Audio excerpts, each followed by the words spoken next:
just a It is a one-day group, Tony. one-day group. Beautiful. People that aren't here, so I don't know if they're coming. They haven't said anything, but regardless. No way. And how many people waiting to come in, you say? No, everybody is in, but there's some people that haven't arrived that are signed up. Don't you worry. Hopefully they'll join us as we go. No problem.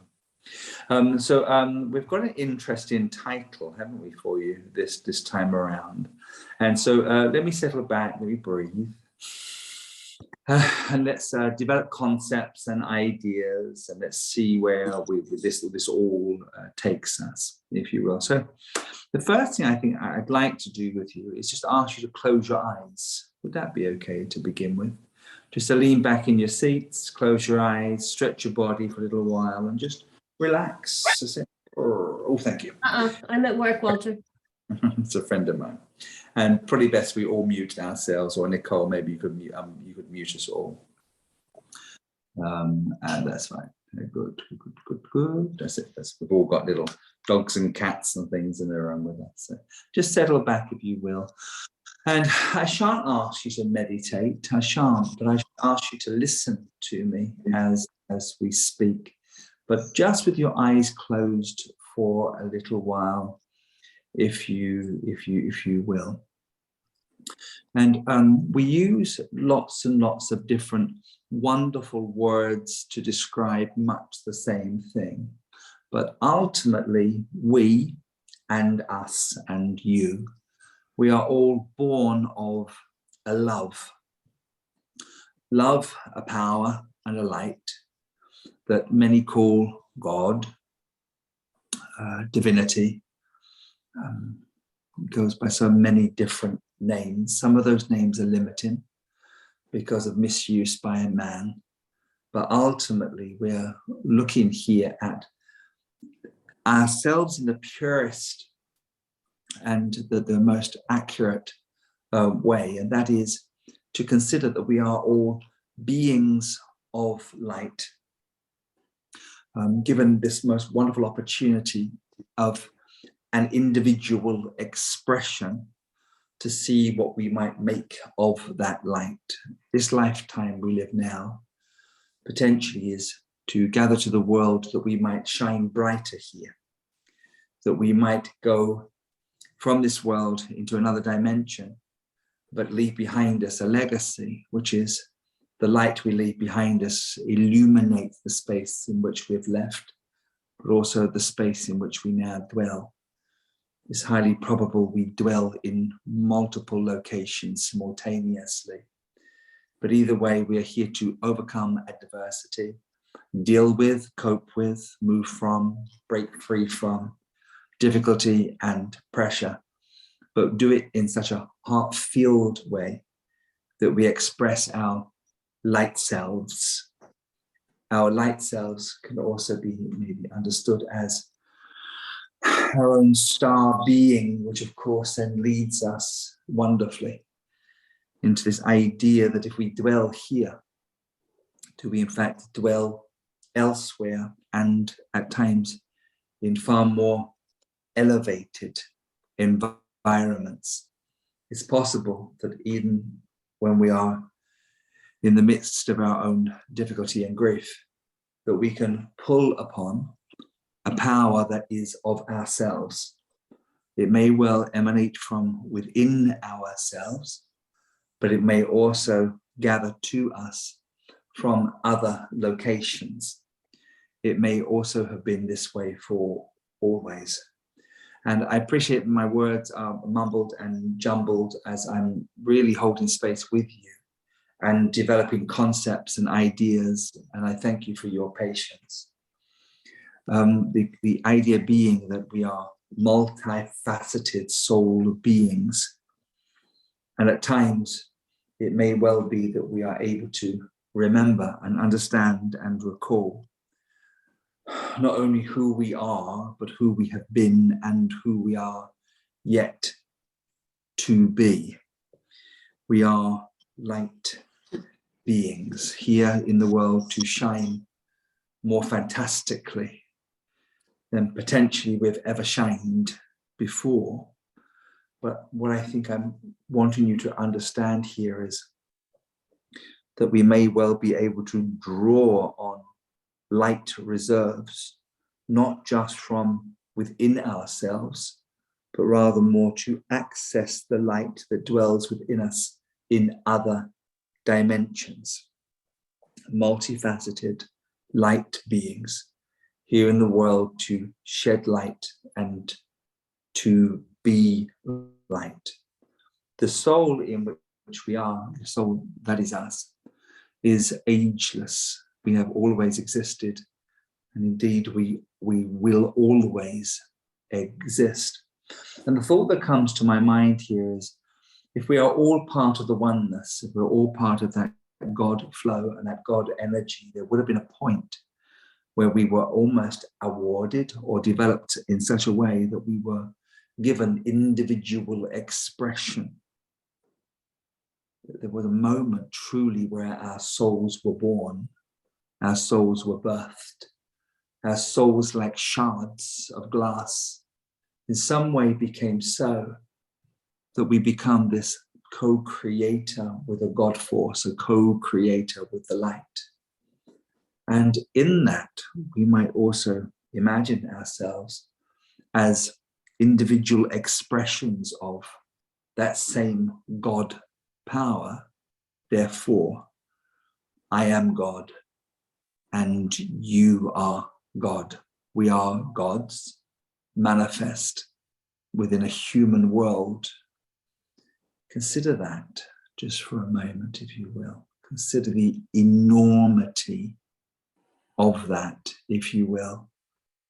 And then look back in your own lives over the last 48 hours and recognize when we were very, very human in that time. Recognize now how in that time we may have called out, cursed, we may have had a negative thought, we might have been vengeful or jealous in some way. But understand that these things that are perfectly human have nothing to do with us and our own star beings, have nothing to do with us on a soul level, but really are very much of that which helps us to survive in the human world, in the human form. And so maybe we should start by forgiving our humans, for they know not what they do. The human is there for us to inhabit, as to be as an anchor to the world and a vehicle to find expression within, through, that we might develop its consciousness in such a way that it becomes a far more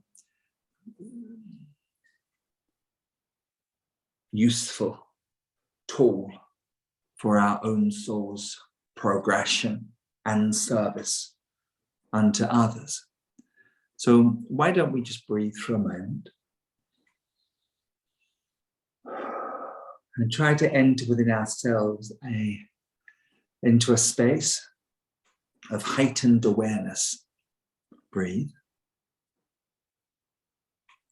And as you breathe in, allow each breath to illuminate self. So maybe to visualize that with each breath, you see yourself in your mind's eye as a much brighter, effervescent version of yourself. Visualize yourself from the inside out. Be aware of your form and breathe. And imagine yourself ageless. Imagine yourself expanding and expansive. Imagine yourself pain-free, physical, mental pain-free, and soul liberated. Most of us exist in a state of agitation and in deep flux, for we are frustrated to the core. Recognize these words. You know that you are born in this world to make a difference. You know that you have been called to serve. You know these things. You know that you are gifted. You know that there are ways in which you might manifest in the human form, manifesting soul gifts. But to recognize what these soul gifts are is such a difficult process. Let us begin the process. Let us begin the process of truly seeing ourselves as we are seen by the others. And let's gift to ourselves permission to see something of the potential of our own soul's knowing. Imagine, just visualize for me, if you will, that your hands are outstretched wide, straight ahead of you. Your soul body reaches out. And we call to our own knowing to place an image in our hands, to place an object, maybe a light, maybe a symbol. It truly does not matter. Don't stress. Just an image of something being gifted to our human that we might see. This gift comes from our own soul, but of course it's not just a thing. It's a thing to be interpreted. It's a thing to be recognized. It's a thing to move into itself. It's multifaceted. Itself, it already emanates knowing. For it symbolizes and holds within itself such intricate, such marvelous wonders. For we will soon interpret the symbol for each other to unlock and give language to what the symbol represents, what the gift means.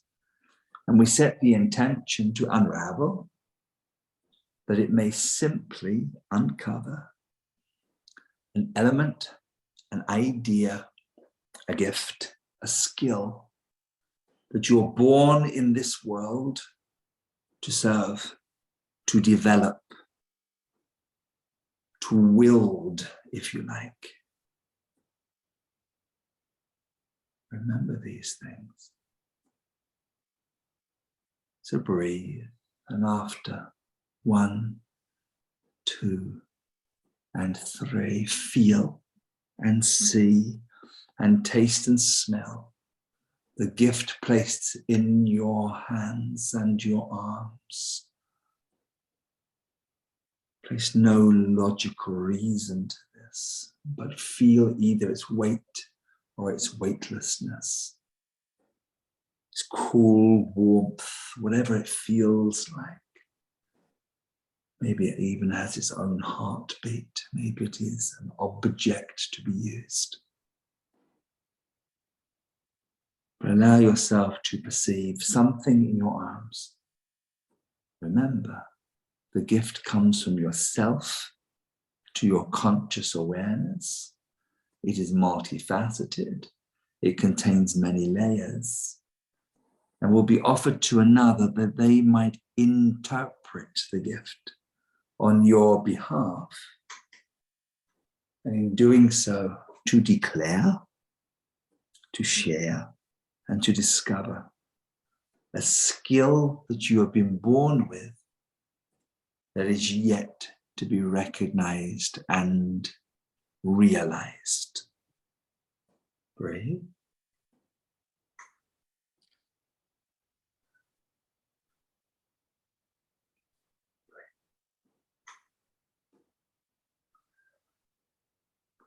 This fully ensconced in your awareness. Oh. You may stretch, open your eyes, and gather back into the space again.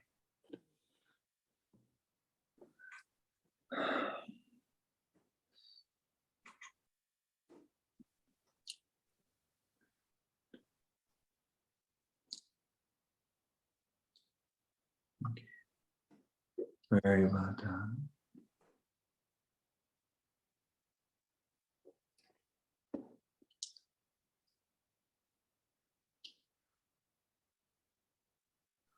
Gather back to the room now. Find your awareness back in the space. Very good. Open your eyes when you can. Come back to us when you're able. Good. Well done. Everyone looks 10 years younger. Beautiful. Well done. So we're going to ask Nicole to pop us just into groups of 2 to begin with. Okay. Now, when you're in groups of 2, you'll take a turn, one after the other, maybe working for 5 or 6 minutes each, something like that, not a long time.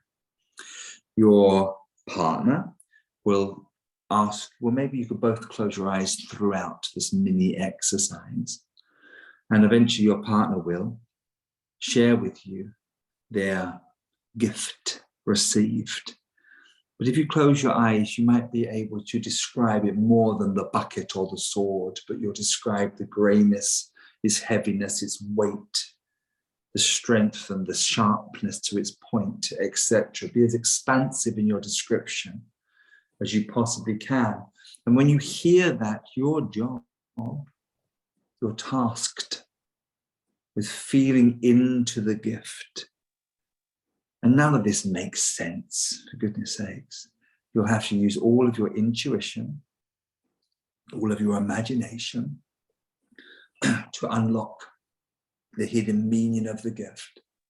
And with the express intention of revealing to your partner something that their soul aches to do, develop, and express in a way of service in this world.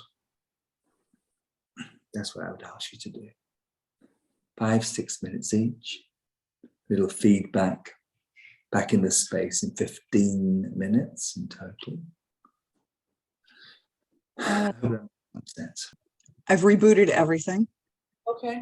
that I know how to reboot. Yeah, that's what you can do. So you You can have to find a young person to come in and troubleshoot things. Don't worry. Hi, Brenda. Hey, Hi. I popped in and out. My anyway, I'm here. You know, Yeah.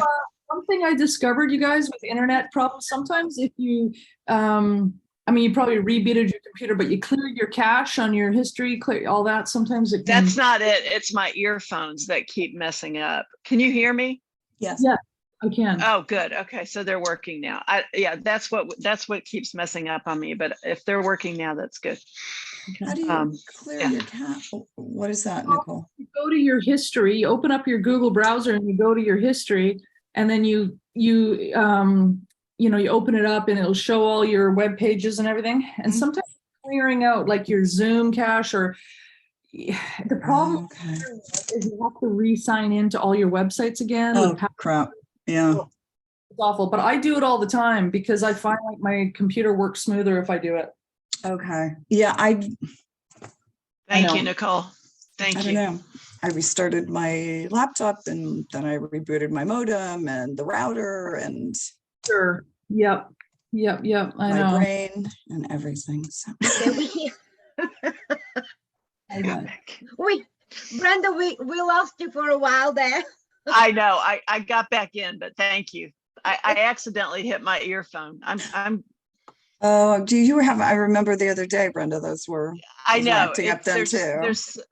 They're really good, but they just recently have been a little bit troublesome. But I've got it now. Acting up a little bit. I don't know. Honey, My Zoom just keeps was a freezing really- up, and then I drop out, and then I can't get back in.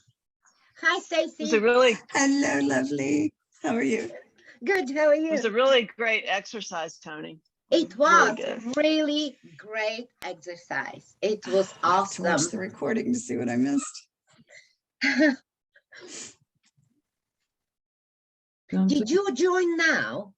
Yes, you did, I think. I joined. I was in, but then my Zoom froze, and then it kicked me out, and then it didn't let me back in, so I had to go off and reboot everything. So. Okay. Well, you're here now, so that's important. Trust, we'll see. What did we do in the first exercise?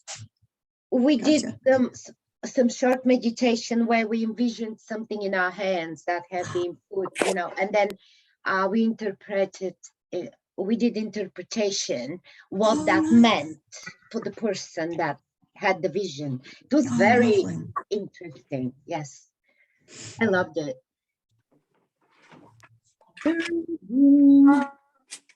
Nicole, did other people join, the people that you were concerned about at the beginning?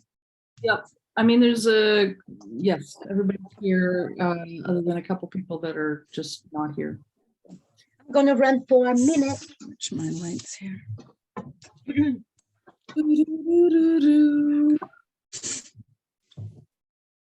Excellent. Very good. Very good. The sun. I didn't quite understand what he wanted, what he was saying. So I didn't get a lot of what he said. My hearing is not that. Okay. I don't catch a lot of things. I'm sorry. Okay, Ruby. And you've got your computer up as loud as you can there at your end? It's not necessarily not hearing, but understanding. My hearing loss is that Yep.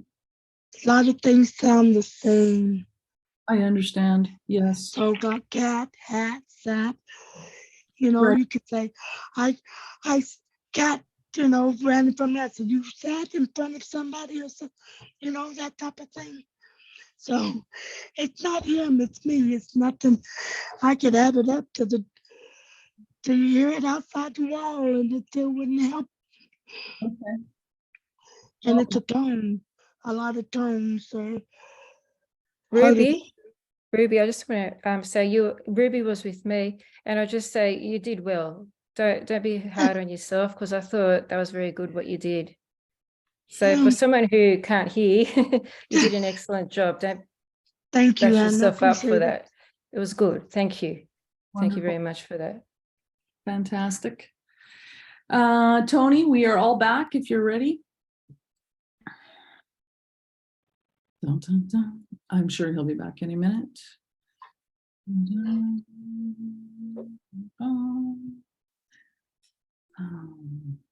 Did everybody get a good visual on their object that they Very were? good. Wonderful. Excellent. I should stop using makeup when I'm doing meditation and stuff, because I always tear up when spirit comes, always with, and then I'm a big blobby mess. Very good. Everything okay with everyone? Everybody's back. Beautiful. Yeah, sorry, the dog wouldn't come in. I had to run out in the garden to collect her. I say hello. Embarrass yourself. Say hello.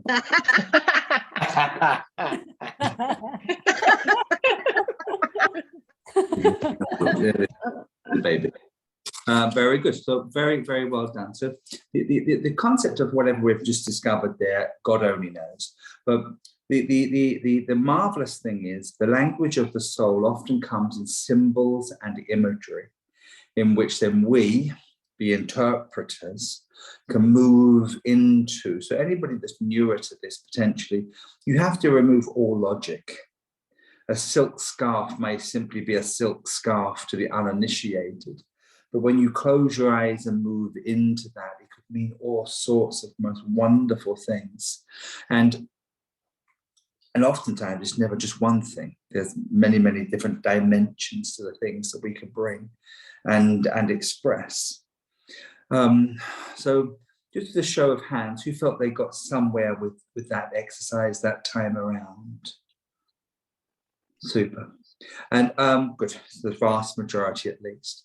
When your partner read for you, and I've already heard Katya say like there was an emotion there, but when you were read for, how many of you really got like a fuzzy, fizzy, emotional feeling, like you could resonate with what was being said, even though it didn't always make logical sense? Very good. Again, the majority of you, certainly, if not all of you. And those that may have struggled to feel that, with the greatest respect, that's possibly more down to your own sensitivity than the interpreter, to be fair. So before, when we were just working there with a visualization there. I asked you to close your eyes, and there's a lot of reasons for that. It's because we've got a greater tendency there to feel, not just hear. So if I speak to you with your eyes open, you're thinking things, you're reasoning things. When I speak to you with your eyes closed, you can't see, therefore you have a much greater potential to feel what's being said, not just listen to what's being said. And the kind of work that I'm hoping we might look at today is, of course, all about feeling. And this kind of work always reminds me of the seers of the past, and invariably reading under the veil, which is something I've made up. Some of you do already, forgive me. But we literally put a veil over our heads and we read. And of course we giggle and we laugh to begin with until we get into this. But my God, if you've ever tried it, you read on a completely different level to when we're trying almost to look and entertain the human in front of us. And of course, if you and your recipient will either one to both dedicate rather yourselves to close your eyes, or both decided to read under the veil, both you and your recipient, each of you would be in such a much better position to sense and to feel what was being brought and the subtle nuances that are being described. Now, there's a way that our own, if you don't mind me saying, star being can present itself, and we must look at more of that, we will do. And that is to provide each other with messages, but messages that, and I've never done this before, so bear with me, messages that this is going to make no sense at all, bear with me.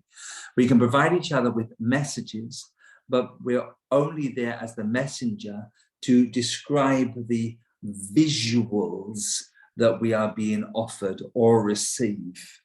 So the message may not come as words such as, you're going to be a great healer one day, dear, you go for it, girl. But it would actually present itself as, I see light pouring from your hands. I see light pouring into individuals. The soul beings about you are most pleased. I see their smiling faces. So we actually describe the visual imagery and pictures that enter our thoughts. Now, much of the time we work that way anyway. A lot of the time you see things, but you then verbalize and interpret and narrate the experience you're having when imagery comes to your thoughts. So a point of fact today, I did 3 one-to-ones today. My first one was brilliant, I have to say. I think I got steadily worse as I went on, but the first one was brilliant. And of course I see a lady, she's in front of me, she says hi, I close my eyes, her mum comes close, and I know it's her mum because I can see her mum's face and she feels like mum. Then next to mum, I see a young, beautiful girl with long, dark auburn hair, and I interpret the feeling as her daughter. And of course I say, your daughter is in the spirit world, isn't she? She's only in her 30s with long dark hair. Now listen, it was a good reading, it worked just fine. It was her daughter just passed. Very, very sad. But beyond that, I may, without maybe offering my interpretation, simply said, I have a beautiful young woman here with long hair. She holds you to her chest. She dries your tears. And it would have been much the same way, but I would have left my recipient to almost recognize, interpret the ramifications and the identifications and the hidden meaning behind your own message. All I would have done, could have done, is furnished her with the visual element of that which I was receiving. Am I mental today? I don't know what's going on with me. Just talking in riddles, my word. But the idea, do you see vaguely what I'm trying to say? You and I, when we often read, often experience things in feelings, overwhelming knowingnesses, and a lot of visual impulses.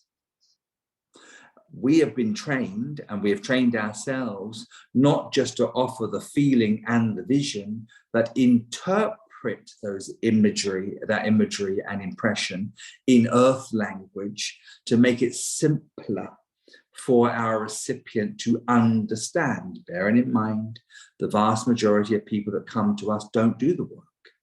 So there's no point just giving them imagery and feeling, because they need it in plain earth language. Do you see that? Now, when we read for each other, I wonder whether we need to bring the same interpretation as the way we might read for normal people. Now, during the course that we are together here, we're trying to recognize and invoke and share and understand that we are so much more than we appear, that we are from another dimension lent to the world as bright, sparkling soul beings.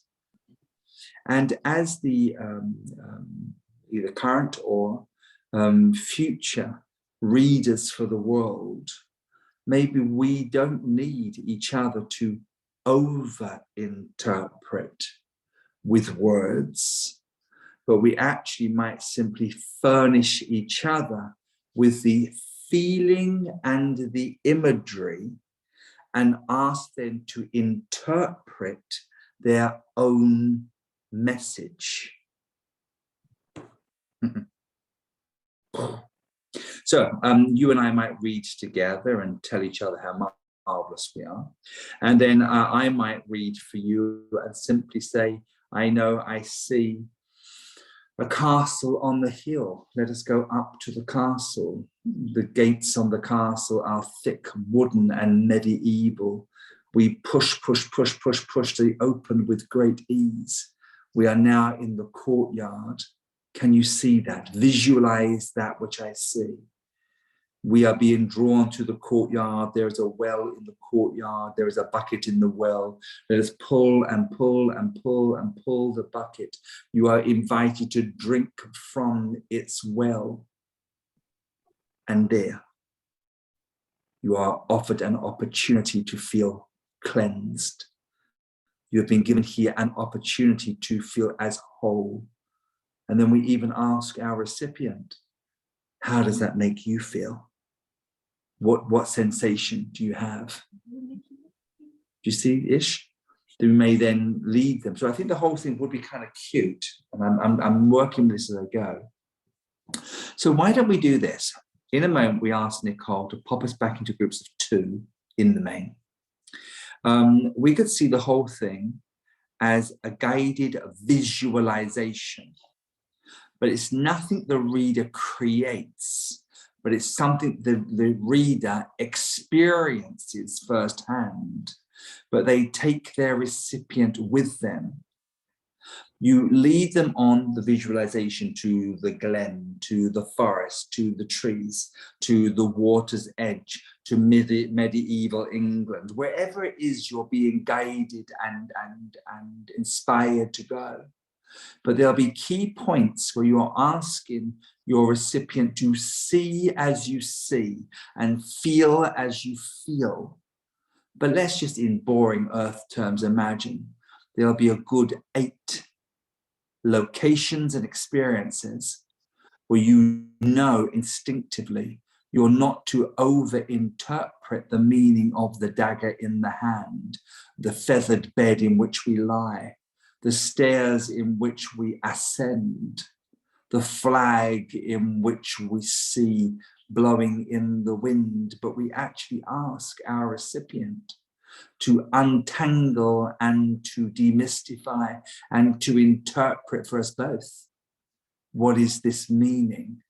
Now, the objective of this exercise really is to reveal, as a guided meditation, the spiritual understandings and triumphs lost from lives once and previously experienced. You could see it as past lives. You could see it as lives or existences born beyond this physical realm. Let me do it again for you. So in a moment, we're going to get ourselves into 2, this time with someone equally as delicious as before. The reader will ask us both to close our eyes. The reader will set the intention almost to create like a guided visualization, but rather than create something you've already created for a group, you're just going to wait for a moment and actually you're going to narrate the experience. You, through all of your sensitivity, will be led on a guided visualization. And you're to speak it out loud to your recipients. It's their message. And you may well lead them through the ice-capped mountains. You may well lead them through the Amazonian jungle. You may well lead them through pillars of light and undulating color. But express where you take them, express what you're receiving on their behalf. And just imagine there's almost 6, 7, 8 locations and moments you instinctively know that what you share with them is down for them to interpret its hidden meaning, with the whole objective is there for them to remember the gifts they have been born with, the wonderful spiritual epiphanies they've already received. It is to remember their marvel, to remember their wonder. And we're going to do that through a visualization where the reader no longer needs to interpret everything, but simply needs to narrate the experience they are sharing, taking their recipient on a journey where they are able to just to interpret the story of their soul thus far, the spiritual heights in which they've already attained. Never done that one before. Well done, me. Isn't that fabulous? But does it make sense, do you think? Does it make sense? Wave vigorously at the screen if you're super understanding what I'm saying. It makes some sense. Now, it doesn't make sense to everybody, I appreciate, and that's simply because your human's resistant, but your soul will understand. So, Nicole, are we able to add people into groups of 2? We need at least 10 minutes each for this, at least 10 minutes each, and maybe even 15 minutes each. So let's maybe do 10 minutes each with a little feedback. Let's be in group for half an hour in total. Give a rough idea of the time to make sure you both get to work. We're at the hour now, so we'll be 12:30, 30 minutes after the hour. It gives us 20. Good. Okay.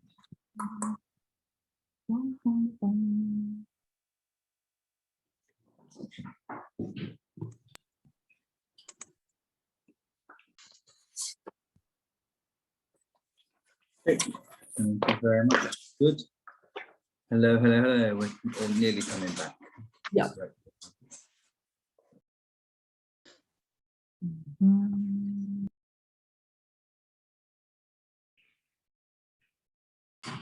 Great. Thank you very much. All good.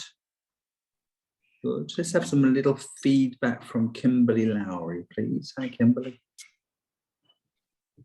Hi. Hi, sweet. How did it go? Oh, it went fine. I'm just trying to find her. I can't find her. There's too many little Brady Bunch squares. Yes. Anyway, it was super fun. And I think we were both very, oh my gosh, you have a cat attacking you. I think it was very good. Yeah, I really enjoyed it. Did it make sense, Kimberly? You see the idea? Oh yeah, I think for both of us. Yeah, of course it made sense. You're brilliant. I mean, yeah, that's correct. Thank you. I'm glad I asked you now. Great. Very good. Thank you very much indeed. Thank you. Let me ask Jennifer Sanders, please. Oh, okay? Well, once again, I don't know if I did what you told us to do, but I enjoyed it. And I really enjoyed, I worked with Julia and she did wonderful meditation with me. And it was so interesting just taking in what she was saying and recognizing it. Like, so interesting. It was really lovely. I really enjoyed it. Beautiful. Good. I'm glad you did too. Good. That's very nicely done. Good. And let me ask Louise Tiger, please. Louise, is it Tiga? Tiger. Tiger. Tiger. Good. Yes, thank you. All good? Yes, We had a lot of fun. Kimberly and I worked together. And Tim, yes, that's weird. yeah, I mean, it was spinning this wonderful yarn that sort of like a fable, sort of had a great, core of a moral to it that the other person could identify with. It was great. It's a different way to read, though, isn't it? Where we really are facilitating something of a reading that our recipient unlocks, as opposed to we unlock for them. Okay, maybe it's the way forward. One never knows. Great, thank you, Louise. That's Thank brilliant. you. Well, we're on our journey, kids. Everyone go, woohoo. Katya has a question. Please, fire away. I just want to quickly say that those things you just don't make them up. You can make them up. Julie and I, we worked together, and she led me to Japan, and she said something about hearing bells and my sacral chakra. And anyway, I don't want to go into detail, but I just received my crystal ball. That is with the tone D, that is the sacral chakra. And I just, I thought you guys have to know, to just hear that. That was something, really. She did very well. Yeah, that's nice, isn't it? Yeah, there's so many levels going on there, that's for sure. Yeah, lovely. Well done. Thank you for sharing. Very nicely done, gang. Let's have a break. Should we have a break? Yeah, let's have a little cup of tea and stretch of our legs, if nothing else. So I think we'll take, let's take 15 minutes, if that's okay. So 5 to the hour, come back in the space. 5 minutes. See you all very soon. Okay. And you have got to stop. Everyone gather back into the space, if you will. Thank you very much. Good. Well done, my darlings. Well done indeedicus. So the thought that comes to my mind, and you'll have to be a little patient with me here, is I truly, truly, truly believe that we are all the things I say, that we are these immense soul beings incarnate in the world, extra special. And without ego, I also believe that you are not normal, in as much that if we were normal, we'd be very happy doing normal things, wouldn't we? We may be artists and musicians. We could also be drunks and fornicators, but we'd be doing earthly things, possibly fornicating whilst playing classical music. I don't know what we'd be doing, but we are doing these wonderful things where we're uniquely glimpsing other worlds, being aware of other entities, channeling from the collective. We are feeling passionate, emotional senses from our own heart space to other soul beings, incarnate and discarnate. So you kind of think, we're no better than anybody else, certainly not, but we certainly must have been born remembering more, do you see? Realizing more, knowing more. So it's possible, it could be argued at least, that we've almost incarnated into the world a little more awake than those around us. So in the course of today, I read for a very nice couple, mainly for him. It was mainly his mum, and it was quite a nice contact. And right at the end, I said, oh, there's just quickly something about back in development, must get back into development. And she said, that's definitely me. And he said, that's definitely not me. Ha, ha, ha. Well, of course, it's not his own fault, is it? He's born a man. I mean, it's terrible. But what can you do? But he was quite glad not to be me. Do you see? He was very happy to be ensconced in the world. He wanted a little titillation, which sounds vaguely sexual, doesn't it? But a little titillation in as much he wanted to see the spirit, feel the spirit, know his mother was there, but truly did not want to dedicate any part of his life truly in the service of others. But, of course, as you can also see, his wife born differently, no doubt, was incredibly interested in getting back on board with regards to a healing mission and bringing readings and whatnot, you see. So stay with me. The idea being that we are potentially in the world, but we are very much not of the world.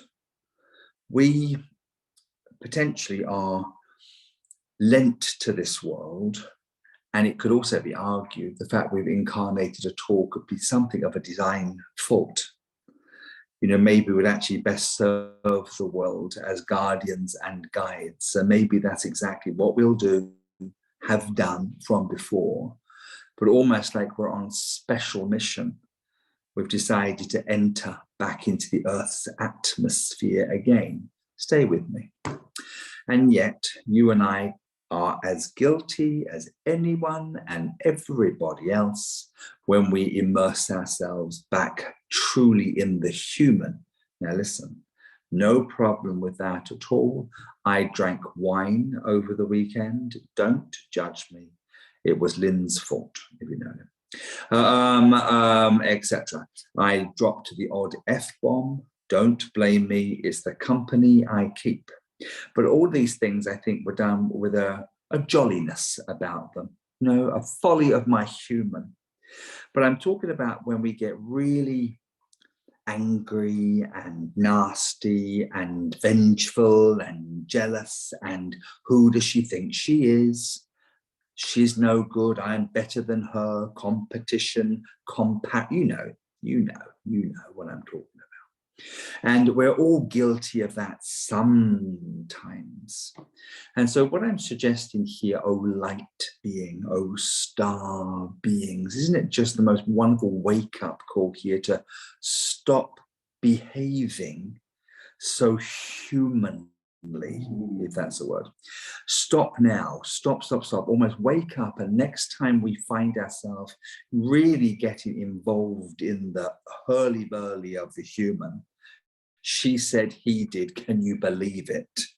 When we find ourselves becoming overprotective of the things that we own and not willing to share and not wishing to understand and getting immersed in our own culture, the color of our skin, and we choose to see the differences in others, that's the time to think, oh, you go, girl, what the hell's going on here? Check yourself fast. Because we're not here for much longer. That's the truth of that. Whether you think that's 10 years, 20 years, 30 years, or 40 years, we're not here for much longer. So just keep that in mind. I wonder whether we should, in fact, on a daily basis, wake up before we even stir and out of our bed, before coffee takes its toll upon our human. We should sit and simply learn to remind ourselves who we are. That could maybe look at wake up, keep your eyes closed, doesn't really make sense, but choose to close your eyes and just for a minute or more, visualize our human, and then choose to visualize the light of ourselves permeating all the layers of the human. So we actually exit our place of rest as a soul being incarnate, as opposed to a human whose soul struggles to vent itself. And then I wonder here in this way that the light of our soul becomes far more available during the course of the day. And maybe we could check in during the course of the day, certainly that. And maybe the moment our human wants to act and react when somebody cuts us off or something like that, we check ourselves again. So I think the theme here is the work that we're looking at just in this session doesn't always just have to be how we might serve others, because I think we could serve others as well, and maybe in different ways, by leading by example, do you see? So we inspire some that would never come and seek us out, would never want or allow us to read for them or come to our healing, etc. But just by maybe brushing past them in the line, a kindly word to the cashier, a chat at the school gate, the conversation with a work colleague, the way we interact with a builder at your home with repairs in mind, just anything and everything that we do, people get to be touched by that starlight quality in us.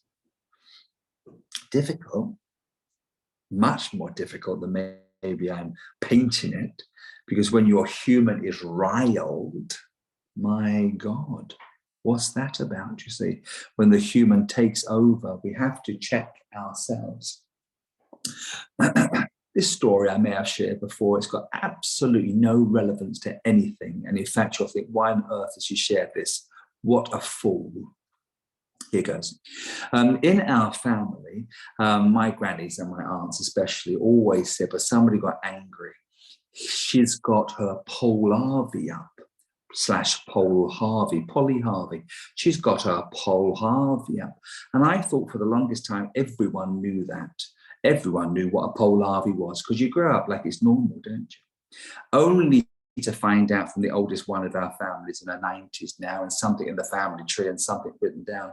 There was actually a woman in my family called Polly Harvey who was an absolute nutcase. And that's it.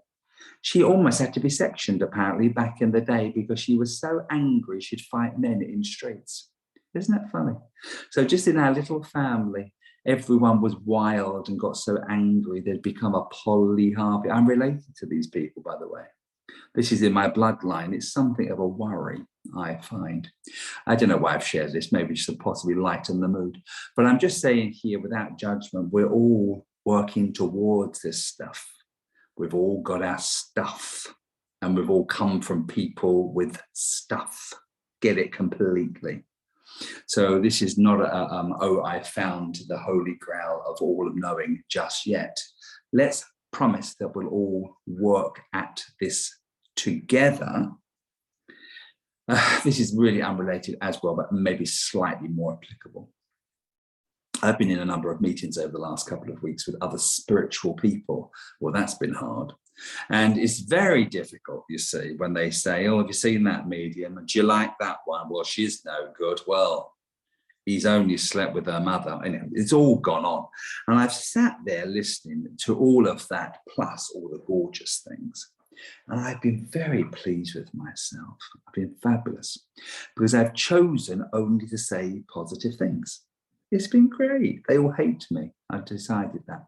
And they all think I'm too good for them. But I'm just choosing not to go there. You see that I'm trying to say, don't you? It's very easy to get involved, isn't it? And so I've said other things such as, well, that's her journey. Well, you know what people are like. I'm sure she's nice other times. It's been fabulous.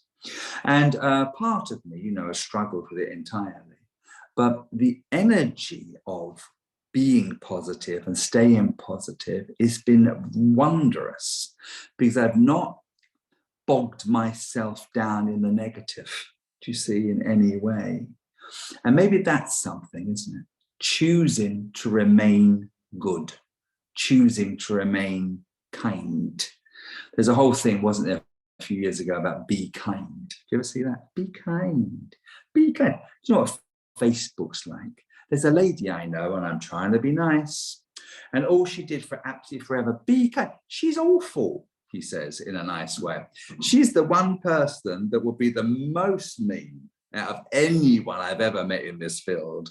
And all I ever saw on Facebook was saying, be kind. I was just saying, message to oneself, I feel. But God willing, maybe she's got the hang of it after all. Let's get off this subject, kids, for goodness sakes.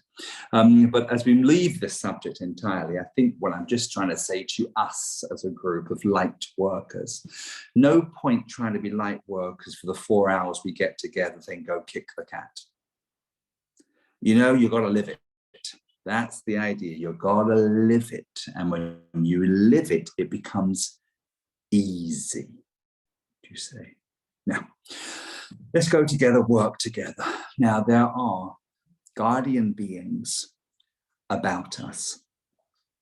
There are many guardian beings, no doubt you've been aware of, and our great insistence to remind them in their human form, or describe them rather, in their human form, their once memory of human form. But I'm really just considering here them, but there must also be beings, no doubt we've read these things before, that have never incarnated upon the earth. Now, part of me goes, oh, they're the good ones. Now, whether they're any better or any worse than those who have walked the earth, God only knows. But I'm just being open with you for the moment. I'm just suggesting here there are beings all around us, but there may well be other multidimensional soul beings that come through as teacher and inspirer, friend and healer. There has to be these things. So I was thinking about this today, and I was working with a lady today, and that was very much her interest. And I think truly I did possibly the most appalling representation of the joy and the love that she wanted to immerse herself in. And I think I splattered a few angel wings around and talked about a bit of color, and we were straight back on to her miserable husband. But possibly that was the need of the client, he says desperately, to get himself out of trouble. So I thought I struggled today to try to kind of resonate, if you like, with that, I don't like the word pure, but that pure sense of guiding energy. So I thought that was interesting today, based in my failings rather than my brilliance. And so it's another thought I have for you, for us to truly resonate with other star beings, those who are far and away from the earth and all of its earthly, temptations was to come out of my mouth, but I'm sure it's from the Bible, so don't bother with that. But these other soul beings, I think we have to attune ourselves, or certainly be available to them. So I wonder this, that we might have done better, the collective we / I, if I had taken longer to close my eyes and breathe, taken longer to close my eyes and breathe and raise my energy far and above the human and the human need of my sitter, to imagine myself journeying beyond the earth and its atmosphere, beyond the physical and its allure, and allow myself almost to float high and above myself, that I may therefore be more receptive to the guidance that may come from other highly evolved soul beings. And that information may well have been better facilitated if I'd simply opened my mouth and spoke from a place of pure inspiration / channeled that awareness, you see. So when we talk of channeling starts with a space of deep, deep, deep inspiration, where we don't think about what's being said, but we effectively rather, we hear ourselves speak. Slightly different from trance communication, because we can be aware, we can do anything, but we are often aware of the feeling that pours through us, but it has nothing to do with us. It doesn't engage with our consciousness in the same way as when we interpret a message. With me, kids? So, I think this, and I try to stay with the program. I, in the moment, am going to ask Nicole to pop us into groups of 4. Why 4? I really don't know. And there we're going to have an opportunity, one at a time, to choose one other. So it's like a reading with 2 other spectators or, participants. And we're going to endeavor to provide them with information we truly believe is flowing through us from, I want to say, a brighter force or a less earthly force. Setting the intention that if there are other soul beings far and away from the earth and its earthly issues, by simply closing our eyes, breathing and visualizing ourselves flying higher and brighter and more detached from the earth than ever before, with the intention that we may encounter a soul being connected to our recipient. We may describe them. We may describe them through color and texture and feeling. But try not to talk about their eyes and their nose and their mouths and their arms and their legs. We want these beings to be non-human, if you like, known by their light. And we're going to try to create a message, i.e., what do these beings want to share with the individual in which you have chosen? What may help them? Now, I appreciate the words that will come will not be their own. So the words will be earthly, but the words will be earthly words offered as the very best way we can interpret the overwhelming feeling that the earthling you speak to can hear. Now, your recipient should receive this communication on two levels. One is that which their human hears, but also how their heart self responds, how their openness delights. So, i.e., as a recipient, you're looking to see really, does this information interest you and spark something fabulous within your consciousness? But as the words are spoken, does it also touch your heart and quicken your soul? Each contact could be small, a minute or two. It doesn't have to be as for always, not at all. It could be a very brief encounter. Brief encounter, very good. Could be a brief encounter.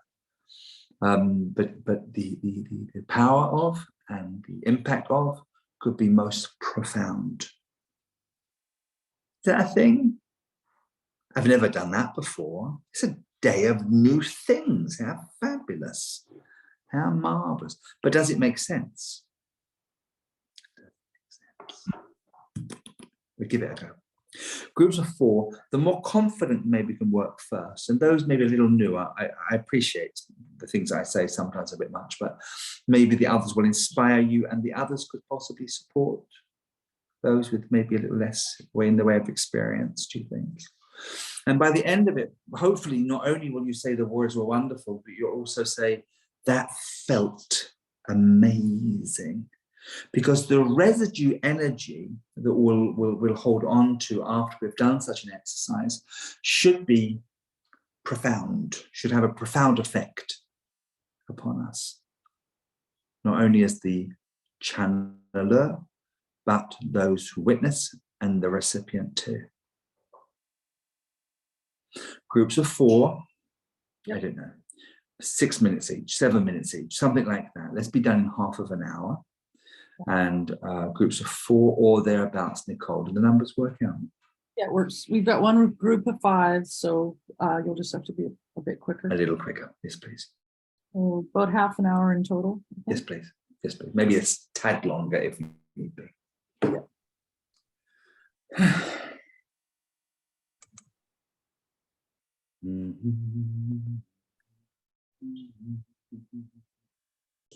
Painful.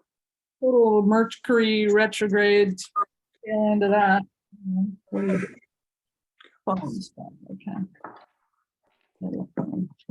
All right. Okay, everyone. Are we back? We are all back. Yeah, we're back. Good. Well done, everybody. All okay, do you think? Yeah, good. Okay, good. Yeah. There's something in that, certainly. Channeling, there's something, of course, in that. And we've had, those that know me well, we've had lots of conversations in the past with regards to trance communication as opposed to trance, or rather more channeling. And both Nicole and I were having a conversation about a channeler earlier in the day, where it seems to be I say easy is the word that comes to mind. How ridiculous, isn't it? But it seems to be an efficient, it's even worse, way of being able to tune into consciousness and allow information to flow through us that could be appreciated not only from the words spoken, but also the atmosphere that's created as the words are shared. And I wonder whether we as the group will work more successfully in that field as time goes on. You know, looking at the great allure and success of someone, say, like Esther Hicks, and the kind of message that's offered, which is just lovely and wonderful. But I also wonder whether there are different types of information to be relayed, less of the human, less of the personal, and far more for the society or for the village or the community. And maybe those in that community, there's a different type of channeling of how we might be able to progress and aspire and break free from the order that may restrict us in the earth. That we might almost hear, oh, this is quite nice, we might hear through channeling the soul's call, where we are ultimately awakened en masse. Oh, that'd be fabulous, isn't it? Good. It's not me doing that. I've had wine last weekend. So you could do it instead. You say, one of you, we could send you off to a nunnery and get this done pretty fast, I'm convinced. But wouldn't that just be something in that, where people sit with one of you and successfully feel calibrated and reminded and initiated and stimulated, that our own star self might be realized in a moment. We ask nothing much of you, just that, please. But who knows? Who knows where that might take us? Let's have a quick comfort break, because it's that kind of time, I think. What is the time? Oh my God, where does it all go? My word. Let's just take a 10-minute break. That'll be us done for the day. 10-minute break, come back feeling refreshed. We're all here in the space. Thank you very much. Good. Well done. Hopefully you're all feeling replete and all is well with the world. Wonderful. Very good. So let's move on, if we can, into our next exercise, if you will. And the thought comes to mind, maybe only a brief thought, but it comes to my mind. And based on readings that most of us do from time to time, and the idea that we might see clients that seek us out, and what will happen to my son? Will he get that job? What will happen to my boyfriend? Is he the right one? Should I move? Should I stay? Those things, like people, it comes up all the time. And we sit there, don't we? And we go, what are men like? Well, I'm sure he'll do fine. And we can easily answer from our human, easily.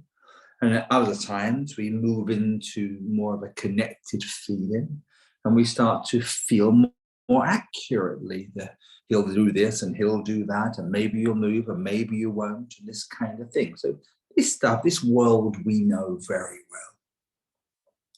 well. But I'm just wondering here, if we were to add to our answer something from the core of our being, something from our light being, not just something from our human experience or a hunch or a deeply inspired psychic knowingness. I'm sure if it was the latter, on some level it would have poured from our soul, to be therefore though so much more accurate. But what I'm trying to say to you here, if I came to you as an example of a client and said, I make it up as I go along. You know, I'd like to move abroad with my family.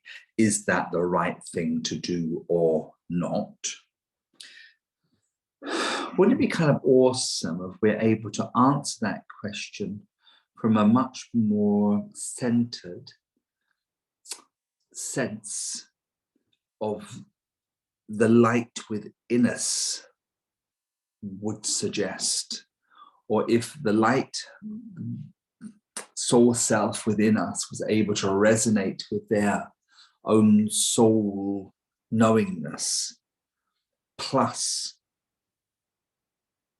the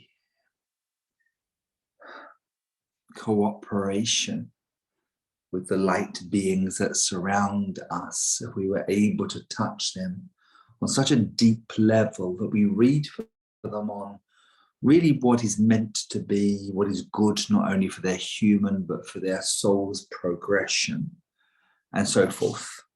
Do you see? So like the human wants to live in Vegas, but the soul self might want to dwell exactly where it is, somewhere downtown, where we can be of greatest help and assistance. Do you see? The human may want to marry a young version of Robert Redford, even though he's an absolute moron. And yet the soul self may want the client themselves to remain footloose and fancy free for always. So she or he is able to move and bend at a moment's notice. The client may be looking for someone to love them, and yet the soul may dictate, love thyself. And the quality of the information is much changed, because we'll be advising from the soul's perspective with the addition of increased light pouring through our readings and an understanding that we're touching their light body and almost keeping them on track with regards to their either service and progression and service. Ish? Are you kind of understand the concept ish? So again, for those of you that kind of been struggling with this, people come to see us all the time asking questions. Sometimes they ask nothing because it's brought up in the body of the reading. Other times they ask something, but oftentimes what other humans ask is, you know, who will I be with? Will my kids be okay? Will I be healthy? Will she be healthy? Where should I move? How will we manage? And often the questions they ask are very human, based in, will I survive? Will I be comfortable? Will I be healthy? Will my people be okay? You know, if you were to go back to medieval times and speak to the villagers, they might ask you the same things. Will the crops be successful? Will we be warm? Will we be raped and pillaged by marauding Vikings? I mean, they're going to ask very human things. And that's fine, because we're here to serve, no question. So I think we should answer those questions as best we can. But just because the humans ask us human things, it doesn't mean that we can't also bring in additional light into their world, but advise their human, but then also advise their higher self, star self, light self, bright self, that we can't advise them on a soul level too. And so in a moment, wouldn't it be nice just for a few moments that we might partner up in groups of just two? I think, Nicole, if you don't mind working towards that, that'd be great. Where we might come to each other with an earthly question. So just think of an earthly question now, if you can. You know, buy a dog, move house, change a dress, what will happen with, maybe your mum, dad, brother, sister, aunt, uncle, somebody you know and are emotionally connected to. Should you spend the money on refurbing your kitchen or save the money for a rainy day? Doesn't really matter. Will my son get a partner? Whatever it looks like, whatever that looks like in your earthly world. Should I have Botox? Whatever it looks like. You say a nip and a tuck. Let's all get a boob job and be done with it. Whatever it is on a human level. And we present the earthly question.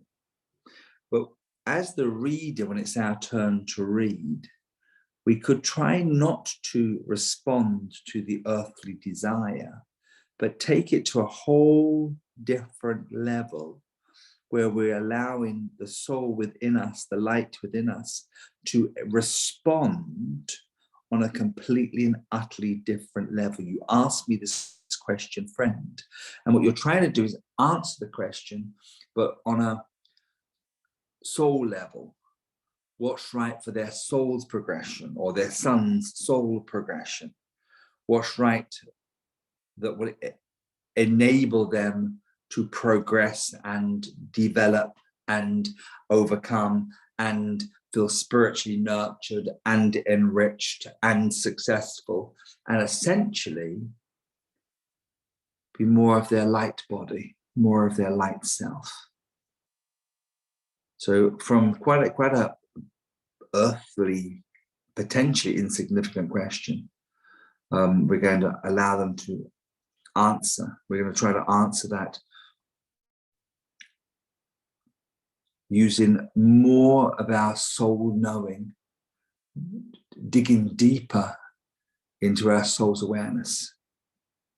And to do that, we have to be changed. So I would suggest you close your eyes or cast your eyes aside to read on that level. I would suggest that you answer that question based on a heartfelt sense, as opposed to tapping into what you believe their human conscious mind wants to hear. I don't know what else I can do with it other than that. You're trying to answer the question when you are so much more connected to your own truth, light-centered space. And you could ask your recipient to close their eyes to receive this blessing.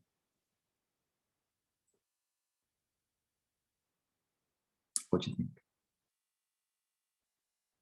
7 minutes each, 15 minutes, basta, we're done. So groups of 2, please. Thank you, Nicole.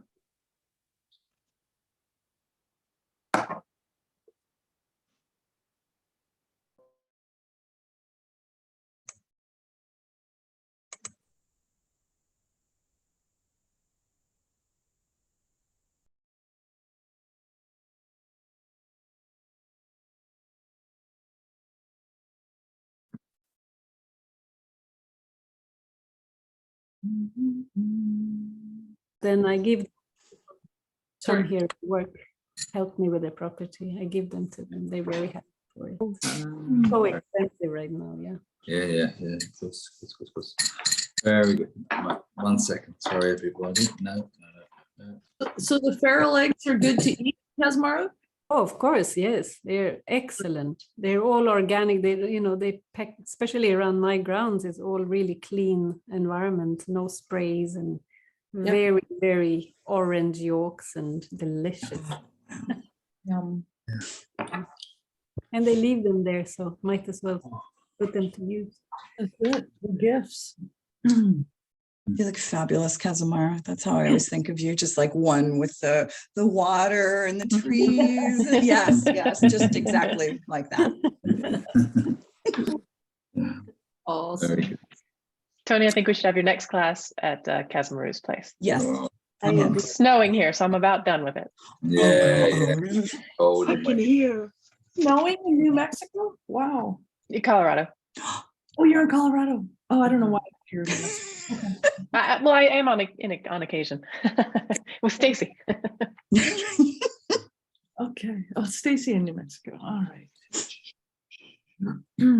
Good. Thank you very much, everybody. So I trust you all fared well that time round, do you think? I hope so. I do hope so. Now, we're running out of time. So the thought that also comes to my mind, and it was something that came up a little bit earlier, was when we are not only, because I think there's a number of things going on. We're looking at the lighter, brighter, more inspired, more magnificent part of self with a view to serve. And maybe the serving is the thing that we're tailor-making this for, how we may better serve.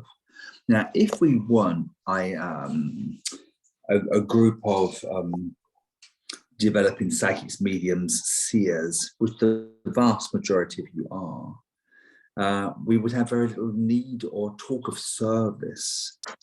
And we would be talking far more on a personal level, how this can affect our personal lives, our personal progression, and so on. So again, we are different from even some of our more spiritual brothers and sisters, in as much as so much of our own personal service is because we can better help those who seek us out and be more helpful. I'm sorry, it's getting late. Helpful to those soul beings that might manifest and come close. You see the difference? We're always busy about who can I help, who can I teach, where can I serve, who can I demonstrate this for, and so on. I'm so sorry. The animals are particularly annoying this evening. I've got a cat's bottom there, something on my feet, and another one trumping behind me. I swear to God, they're all going to be rehomed very soon. Oh my God, all at once. And again, drawing the comparison almost to anybody else on a spiritual journey who doesn't want to serve, they want to feel more enlightened themselves. Now, maybe they've got it right. I don't know. Maybe we're slowing the whole thing up by trying to help everybody else alongside. Maybe there's a balance in this too. Maybe there's a way, in fact, that we can leave some bits of this just for self. But I like the idea of when we try to help somebody else, that we offer them some form of a blessing that we gain, receive, encounter, see, when we are as highly attuned to the core of self as we possibly can be. And what that looks like, I'm not so sure. Now, I would ask you to consider the readings you may have given in the past and where potentially you've had an overwhelming sense to offer somebody the affinity symbol, or maybe you've left them with a vision of a desert island and the simplicity of peacefulness in their own lives. Maybe there's some imagery that's already entered your awareness and you've uttered that. Maybe you've asked them to ponder upon a word, dependent. Maybe you've offered them a mantra. Maybe you've asked them to draw something. I don't know. These things may have easier manifested from before. But one thing I'm aware of in our attempts to trying to bring ourselves to a space of enlightenment, but also others, that it would be kind of awesome to be able to offer something to our prospective recipients, etc., that they can work on something themselves. And especially if we give them either something to say, something to visualize, or maybe an action in which to perform. Now remember, I have no idea what I'm saying. So this is for you to perfect by far. So let's imagine we're reading for somebody, an ordinary person who becomes highly emotional at the death of their grandmother. They're completely lost with regards to their own relationship, and they've yet to find their own true passion in life. Normal people. It may well be as you close your eyes and set the intention, how can I help this person find their own light? How can I help them daily by asking them to do a number of things, such as create this particular mudra whilst closing their eyes, uttering the words, peace be unto myself, I forgive myself, may peace reign. And as they visualize the color turquoise in their thoughts. Now, it all sounds rather gorgeous, doesn't it? But it would be completely ineffectual if it truly wasn't for that person. Do you see? You'd have to set the intention that they truly receive words, which we'll struggle to recognize this, but words that vibrationally pulsate at, I don't know, a frequency that brings them to a point of surrender, a color that not only lifts but stimulates and also heals. You see what I'm trying to say? It'd have to be like this, like almost going to a doctor's surgery and they give us a bucket of pills and permission to leave or something. These people may come to us and what we offer them is far more effective. You know, I don't disrespect the role of doctor, but, you know, it's more of a spiritual cause or a tangle of the family and whatnot. Our words can be as effective, if not far more effective than other professionals. So what I think I'm trying to say is, we, the collective, are very good at saying, your husband's out of work, your sons are driving you crazy, your mother's of an age now where you just want to scream, you're exhausted, you've got backache, you've possibly got some athlete's foot on its way, well, good luck to you and I'll see you next year. But we don't really give them the tools for advancement. We might tell them of the crap's going on. We might say it's going to get better in 6 months. But do we actually give them something energetically to work towards? Well, maybe I don't think I do. Maybe you're better than me. Maybe you do.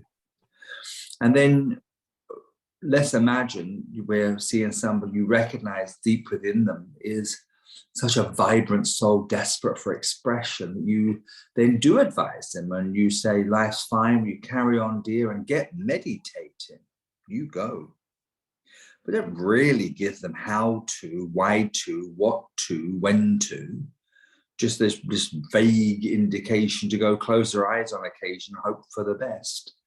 But I do wonder, by giving and becoming part of the almost repertoire of what you offer to some people, sometimes for their own spiritual evolution, that we might almost give them a physical thing to do, a mantra in which to sing, a color in which to visualize, an intention in which to set. So they become the co-creator to their own light rising, their own light expressing. If they were to truly and quite religiously take note of the things that you bring them. Do you see, am I making some sense, do you think? Something that we're offering them, something possibly quite practical that really stimulates a change in them. Now, you'll have to consider these things. And I think what I'll say lastly is to imagine that we are gleaning, gaining, receiving this information, not from a hunch or what sounds lovely, but from your own star being shining brighter to a brother and sister in the world, that they may also receive the epiphany that you've received. Maybe that goes a long way. I like it.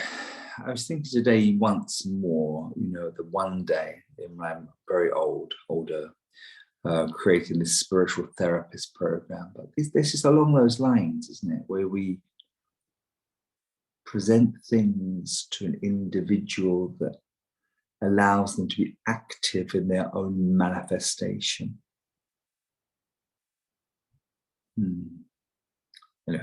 This is just food for thought, a little seed planted. Feel free to go perfect. Call it something, make $1 million and have a lovely life. But it wouldn't matter. The idea being is you imagine the thousands of people that will benefit. That's the riches, isn't it? That's what that's about.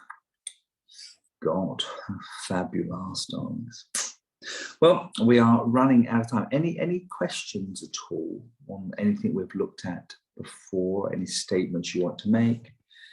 Anyone demanding a refund, speak to Nicole. Thank you very much. But anything you want to ask or suggest?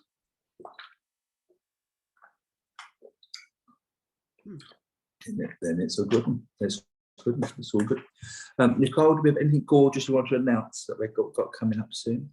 February 7th, we have a number of courses actually that are coming up over the next 6 months, and you can see them on my registration page. February 7th, we're going to work on our psychic seership prophecy, and it'll be down this line of using your higher power, connecting to your higher source, and kind of going down this same sort of stream of thought that we've been working on. So, but different topic a little bit, sort of. I mean, it's always different. You can't really put it in a box, I'd say, which is the point. Anyone wants to come out and practice tomorrow? We've got a bunch of people coming to practice, and we're going to work in the same way. And also for those of you that are coming, it just occurred to me now when Tony was talking, feel free to think about what we did today and to come up with like Tony was just saying, your own version of expanding on this and going forward with it. So we won't do exactly what we did today, obviously, right? So we'll move forward in that. And if you come up with some ideas, please bring them to the group, because it will be our time to play with it and expand on it. So that's what I was. Yeah. What time tomorrow, Nicole? Same time, same place. You're coming, right, Kaz? I would love to. Yep. So I'll actually just send out the link again to everybody that enrolled, because not everybody that's here today is on that. So I'll send that out in the next couple hours ish, something like that. But yeah, and it's awesome to see everybody working in their own way and getting outside of the box. It's very needed. So I don't know. I mean, obviously you guys are here because you want to work in that way. So so good for us. And it's very enjoyable. And I find, like, I don't know, I'm sure you guys are all finding this too, but the more we work in this way, the more it happens in our readings, right? The more it starts to appear before us. I literally tapped into the Taiwanese god of farming the other day. I know it sounds nuts, but this happened. And I said all this stuff, and then it turned out it was all true. Which of course is but anyway, because we're working in this way, tapping into different things, I think we're opening up our psyche to reach into new dimensions that we wouldn't normally. So, and Jameer, you have your hand raised. Did you want to say something?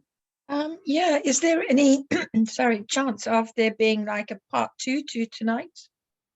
Tony, hello. Yeah. Oh, sorry, me. Yes, indeed. Yeah, absolutely. Yeah. So, Nicole, remind me of that, please, and we'll do an extended version of much the same. Okay. Yeah, because it's been fun, isn't it? Yeah, I've liked it. But the titles we've got coming up with Nicole are all out of the box, pretty much. So, but we can certainly look to do something else on this level. So yeah, it was the title that caught me, because I've never thought of myself as a medium, where this is right up my alley. So I felt very at home. Yeah. Very good. Yeah. You're evolving, you're manifesting, you're appearing as your soul's being. Yeah. Well, at the moment I'm just very cold, north of England. So not good, is it? No, have to And hug something warm. some of the other courses that are already scheduled will be down this road. I'll send you an email about it, just so you know, even though it's a different title, it'll be following along the same kind of theme. So we didn't, using the same title, I think gets a bit confusing sometimes. So trying to come up with new and creative titles. Whatever. All right, dears. Well, God bless everyone. Thank you so much. See some of you this week. See some of you next. Beautiful. Thank you. God bless. Thank Cheerio. you, Tony. God bless. Thank you. Cheerio. Thank you, Nicole. Thank you. Cheerio. Thank you. God bless.